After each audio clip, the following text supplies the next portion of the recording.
एक बार फिर से आप सभी का आपके अपने इस शानदार यूट्यूब प्लेटफॉर्म पे बहुत बहुत स्वागत है। हमने पिछली वीडियो में एचसीएफ और एलसीएम का कॉन्सेप्ट कर लिया था और आज की हमारी वीडियो रहेगी जो हमारे इरेशनल नंबर के ऊपर है क्वेश्चन, उसके ऊपर रहेगी और 100% एग्जाम में क्वेश्चन जरूर आएगा। इसलिए साथ के साथ कॉपी और पेन लेकर बैठ जाओ और साथ के साथ ताकि आपकी रिविजन हो सके। तो बिना देरी के वीडियो को स्टार्ट करते हैं। फर्स्ट सम है, देखो नेक्स्ट सम जो हमारे बाकी वाले सम है, explain why 11 multiply 13 multiply 15 multiply 17 plus 17 is a composite number. अब ये हमने बताना है कि ये कंपोजिट नंबर है और इसको एक्सप्लेन करना है भी क्यों है। कंपोजिट नंबर की डेफिनेशन कहती है कि कंपोजिट नंबर वो होते हैं जिसे हम एक्सप्रेस करके लिख सकते हैं product of any two prime number या product of any two number. जब दो नंबरों की प्रोडक्ट कर देते हैं तो जो आंसर आता है वो कंपोजिट नंबर आता है। क्लियर? अब इस क्वेश्चन को ध्यान से देखो, इस वैल्यू को हम क्या राइट कर सकते हैं, इसमें 17 कॉमन आ रहा है। क्लियर? तो इसमें से हम क्या करेंगे, 17 को कॉमन ले लेंगे दोनों साइड। तो वैल्यू क्या रहेगी, 11 मल्टीप्लाई 13 मल्टीप्लाई 15, ये वैल्यू कॉमन है, मल्टीप्लाई 1 प्लस में 1। क्लियर? 17, अब 11 को 13 को और 15 को मल्टीप्लाई करेंगे तो ये वैल्यू आएगी 2145। क्लियर? मतलब इस तीनों वैल्यू को मैंने मल्टीप्लाई कर दी, 11 13 और 15, ये मैंने मल्टीप्लाई पहले करके रख ली थी ताकि आपका टाइम खराब ना हो। और प्लस में क्या है 1, 17 और इनटू में क्या आ जाएगा 2146। अब देखो 2 नंबर की मल्टीप्लाई आ गई तो इसका मतलब ये क्या प्रूफ हो गया, composite number, composite number. Clear? मतलब ऐसा कोई भी क्वेश्चन आपके पास आता है कंपोजिट नंबर का तो आप उसको इस प्रकार से कर सकते हो। क्लियर? नेक्स्ट एक छोटा सा क्वेश्चन है हमारे पास, एक्स की वैल्यू दे रखा है 2 की power 3 multiply 3 multiply 5 raised power 2 और वाई दे रखा है 2 raised power 3 multiply 3 raised power 3। Then find the HCF of x y का HCF निकालना है। HCF का मतलब क्या होता है कि जो दोनों के अंदर कॉमन वैल्यू होती है। 2 की पावर 3 इसमें भी और 2 की पावर 3 इसमें भी है, तो कॉमन वैल्यू क्या आ गई, यहाँ पे मैं लिख देता हूँ HCF of x and y is equal to, यहाँ पे दोनों के अंदर कॉमन वैल्यू क्या है 2 की पावर 3 फिर मल्टीप्लाई, इसमें 3 1 टाइम है, इसमें 3 3 टाइम है, तो जो छोटे वाला नंबर होता है वो लेना होता है। ठीक है, 3 2 की पावर 3 कितना होता है 2 मल्टीप्लाई 2 मल्टीप्लाई 2 और मल्टीप्लाई 3, 2 2 जा 4 4 2 जा 8 8 8 3 जा क्या हो गया 24। इसका हमारे पास HCF आ गया। क्लियर? नेक्स्ट हमारा क्वेश्चन है prove that √5 is an irrational number. Most important question है, बहुत बार एग्जाम में आया हुआ है ये क्वेश्चन है। तो सबसे पहले स्टार्ट करते हैं इसको। लेट अस अज्यूम दैट √5 को हमने क्या लेट कर लिया, रैशनल नंबर लेट कर लिया। क्लियर हो गया? रैशनल नंबर वो नंबर होता है जिसे हम P/Q या A/B की फॉर्म के अंदर राइट कर सकते हैं, in which condition is that A and B is not equal to 0। A और B is not equal to 0, B 0 नहीं होना चाहिए, ए 0 हो सकता है। क्लियर? तो ठीक उसी वे में अब हमारे पास √5 है तो इसका मतलब ये है कि इसको हम A/B की फॉर्म में राइट कर सकते हैं। क्लियर? A/B लिखो, P/Q लिखो, कोई बात नहीं है, बट कंडीशन क्या है Q is not equal to 0। ठीक है, Q is not equal to 0 where या B not equal to 0 where A and B are coprime integer. ये हमने ब्रैकेट में लिख दिया। को-प्राइम इंटीजर कौन से होते हैं, ऐसे टू नंबर जिनका HCF 1 आए, जैसे ए और बी के प्लेस पर ऐसे ही नंबर लिखने हैं या ऐसे नंबर आ सकते हैं कि दोनों का जो HCF है वो 1 आए। अगर यहाँ पे हमने 4 लिखा है ए के प्लेस पर, क्योंकि ए और बी इंटीजर है तो कोई भी नंबर आ सकता है। यहाँ पे ए के प्लेस पे हमने 2 लिखा तो बी के प्लेस पे 2 के टेबल वाली वैल्यू नहीं लिख सकते। बी के प्लेस पे हमें 5 लिखना पड़ेगा, 7 लिखना पड़ेगा, 9 लिखना पड़ेगा, जो 2 के टेबल में नहीं आते, क्योंकि इन दोनों का HCF ए और बी का 1 आना चाहिए। तो इस प्रकार ए और बी के प्लेस पर ऐसा ही नंबर आना चाहिए। क्लियर। अब इनकी क्रॉस मल्टीप्लाई कर दो, इसके नीचे 1 है तो बी को इससे करो और ए को इस साइड कर दो। क्लियर हो गया। तो बी को इस वैल्यू से करेंगे तो वैल्यू क्या आ जाएगी, b√5 और यहाँ पे क्या है ए। ठीक है, क्योंकि ए को हमने कर दी। ठीक है, अब स्केयरिंग कर देंगे बोथ साइड, तो ये तो बन जाएगा 5b का स्क्वायर और ये बन जाएगा ए का स्क्वायर। यहाँ पे लिख देना स्केयरिंग बोथ साइड। हमने क्या कर दिया, स्केयरिंग बोथ साइड कर दी। क्लियर। अब यहाँ से देखो ये जो 5 है वो इस तरफ आके ए से डिवाइड हो रहे हैं। क्लियर है, मतलब ए के प्लेस पर कोई भी नंबर आए तो इसका मतलब ये 5 इधर आके डिवाइड हो रहा है ए के साथ। क्लियर हो गया। ध्यान से देख लेना, ये 5 ए के नीचे जाएगा। क्लियर। तो इसका मतलब क्या है, 5 डिवाइड जो 5 है वो डिवाइड कर रहा है ए स्क्वायर के साथ। क्लियर। तो इट मीन्स 5 डिवाइड्स ए को भी करेगा। क्लियर। इस सारी वैल्यू को नंबर 1 दे दो। क्लियर हो गया पॉइंट सभी को। ठीक है, मतलब क्या है कि 5 डिवाइड्स कर रहा है ए स्क्वायर से, तो 5 डिवाइड्स ए। क्लियर। इसको हमने नंबर 1 दे दिया। अब हमें जिस वैल्यू को प्रूव करना है उसी को लेकर चलना है। लेट, अब यहाँ पे ए है, ए को कोई भी इंटीजर मान लो, जैसे मैंने 5m मान लिया, 5m 5n कोई भी लेट कर सकते हो। तो यहाँ पे where m is an integer, यहाँ पे m कोई भी क्या है, इंटीजर है। क्लियर। अब क्या करेंगे हम, इस वैल्यू को, ये जो a की वैल्यू हमारे पास 5m आई है, इस वैल्यू को इस 1 के अंदर पुट कर देंगे जो ऊपर वाली है 5b square equal to a square है ना, यहाँ पे इसको पुट कर देंगे तो ये वैल्यू क्या बनेगी, 5b स्क्वायर। यहाँ पे a है तो a की जगह पर क्या लगा देंगे, 5m का स्क्वायर लगा देंगे। क्लियर। ये बन गया 5b स्क्वायर इजिकल टू, अब इसका स्क्वायर करेंगे 25m स्क्वायर। क्लियर। अब ये 5 इस तरफ आके डिवाइड में चला जाएगा। क्लियर। ये 5 इस तरफ आके डिवाइड में चला जाएगा तो b की वैल्यू क्या आ गई, b square equal to 5m square. अब देखो यहाँ पे हमारे पास ए स्क्वायर की वैल्यू 5b स्क्वायर आई थी, ठीक इस प्रकार से b स्क्वायर की वैल्यू 5m स्क्वायर आई तो 5 के डिवाइड में चला जाएगा b स्क्वायर के। ये 5 जो है वो b स्क्वायर के डिवाइड में चला जाएगा। तो यहाँ से क्या कंडीशन आ गई, 5 divide b square, 5 divide b और इसको नंबर दे देंगे 2। क्लियर। इसको हमने नंबर दे दिया 2। ठीक है, अब इन दोनों कंडीशनों से चेक करो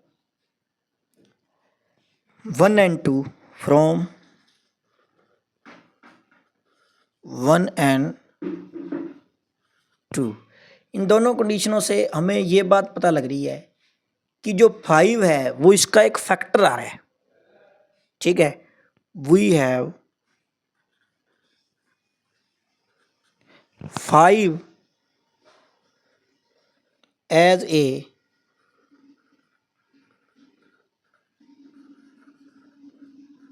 common factor.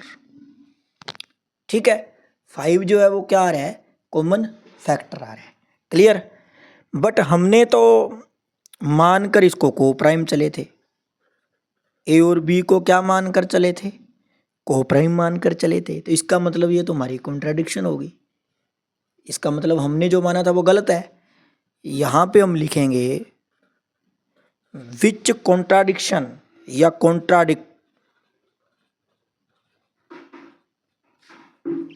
which contradicts the fact that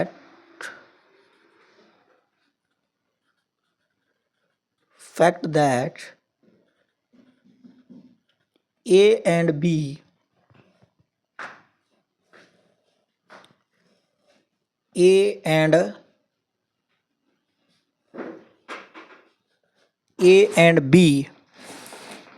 are co-prime।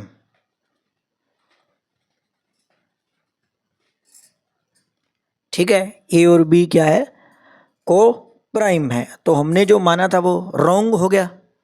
तो यहाँ पे लास्ट लाइन लिख देंगे, हैंस √5 इज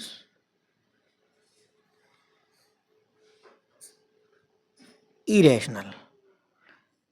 उम्मीद करते हैं कि ये समझ आ गया होगा। ऐसा कोई भी सम आ जाए, √3, √7, √11, सारे के सारे सम ऐसे करने हैं। एक बार मैं ऊपर से दोबारा एक बार इसको रिपीट कर देता हूँ क्वेश्चन को, ताकि आपको अच्छे से समझ आ जाए। और मैं स्टेटमेंट भी चेंज कर दूंगा इसकी। जैसे मान के चलो मैंने यहाँ पे √3 ले लिया, √3 is equal to a by b, बी is not equal to 0 where a and b are coprime integer. Coprime का मतलब जिस दो टू नंबर जिनका HCF 1 हो। क्रॉस मल्टीप्लाई की b को √5 से b √5। अब a को नीचे कुछ नहीं है, a को 1 से करेंगे तो a आएगा, इसके ये कुछ नहीं लगा हुआ। ठीक है, और स्केयरिंग कर दी बोथ साइड, 5 b का स्केयर और रूट का स्केयर के साथ कैंसिल हो गया, 5 बच गया, a का स्केयर। 5 इधर आके a के डिवाइड में चला जाएगा, अगर 3 है तो 3 डिवाइड में चला जाएगा। ठीक है, जैसे 5 डिवाइड a स्केयर लिखा है, तो यहाँ पे अगर 3 है तो 3 divide a square, 7 divide a square, 11 divide a square, 5 divides a, 3 divides a। Clear, बिल्कुल सेम हो गया। उसके बाद में हमने जो वैल्यू को प्रूफ करना है उसी को इंटीजर लेट करके चलना है। ठीक है, जैसे मैंने a की वैल्यू लेट कर ली 5m, क्योंकि जो हमने √5 को तो 5 ले लिया, 3 है तो 3m ले लिया, m कोई भी इंटीजर ले सकते हो आप। ठीक है, अब a के प्लेस पर यहाँ पे इस a की जगह पर 5m लगा दिया मैंने, तो पहले यहाँ पे 5b स्क्वायर है, इधर a के प्लेस पर 5m आ जाएगा और उसका स्क्वायर है, 5 का स्क्वायर होता है 25m स्क्वायर। क्लियर, ये 5 इधर आके डिवाइड में चला जाएगा, 5 को इस 25 से डिवाइड करेंगे तो 5 बचेगा। अब 5 के डिवाइड में b स्क्वायर चला जाएगा, क्योंकि b से डिवाइड हो रहा है। 5 divide b square, 3 divide b square, 5 divide कोई भी number, do any, 5 divide b, a and b। अब दोनों कंडीशनों से 1 और 2 से हम देखेंगे तो 5 जो है वो a और b का कॉमन फैक्टर आ रहा है। ठीक है, but which contradiction that a and b are coprime. लेकिन इससे तो गलत साबित हो गया, क्योंकि a और b को तो हमने को प्राइम माना था, जबकि कॉमन फैक्टर 1 के अलावा कोई दूसरा आना ही नहीं चाहिए। लेकिन यहाँ पे तो 5 आ रहा है, तो इसका मतलब जो हमने रिलेट किया था वो रॉन्ग हो गया। तो √5 क्या होगी, इरेशनल प्रूफ हो गई। उम्मीद करते हैं क्वेश्चन समझ आ गया होगा। नेक्स्ट हम देखते हैं। नेक्स्ट है हमारे पास, given that √2 is irrational, proof 5 + 3 √2 is in an irrational number. ये प्रूफ करना है, ये भी इंपॉर्टेंट क्वेश्चन है। ये मैंने सॉल्व कर लिया, आपको बता देता हूँ ताकि टाइम कम लगे इसके ऊपर। तो लेट क्या कर लिया, 5 + 3 √2 को हमने रैशनल नंबर लेट कर लिया।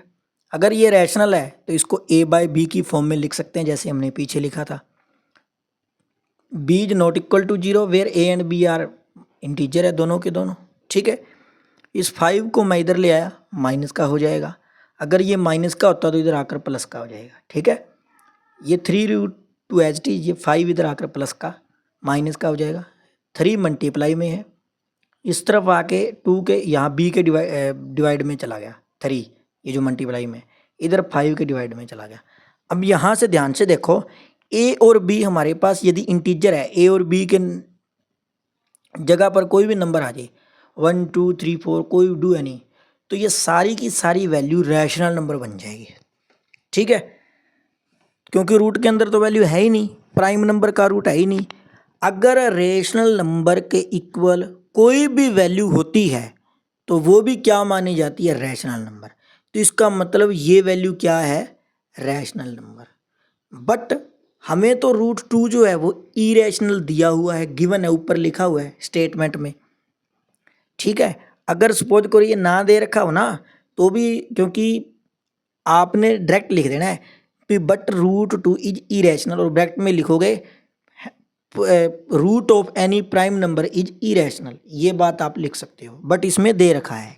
ठीक है, और हमारी जो अजप्शन है वो जो हमने मानी थी 5 + 3 √2 को रैशनल नंबर, वो रॉन्ग होगी, मतलब करेक्ट नहीं है।